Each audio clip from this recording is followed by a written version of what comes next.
Hello YouTube, this is how to replace a headlight bulb on a 2012 Opel Insignia. If you're in America, it's a Buick Regal.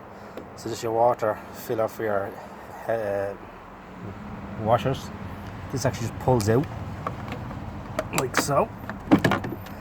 Gives you better access to the light bulb itself. And this is here is your cap. You just twist it anti-clockwise, it'll come out for you. Take it out, and your bulb should twist as well. Take it out. Here you go. Just pops off. Little fiddle. Little tip though, when you're putting your new bulb in, try not to touch the glass. The glass will, if you touch the glass, your bulb won't last. Little rhyme. So put it back in the hole.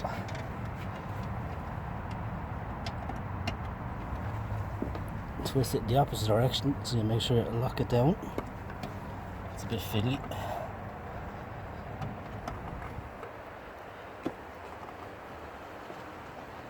That's it. 2 seconds. Put your cap back on so no water gets into your headlight. Turn it clockwise. Don't forget to put your filler funnel in again. And you're done. Job done. Thanks for watching. Like, subscribe and share. Thanks.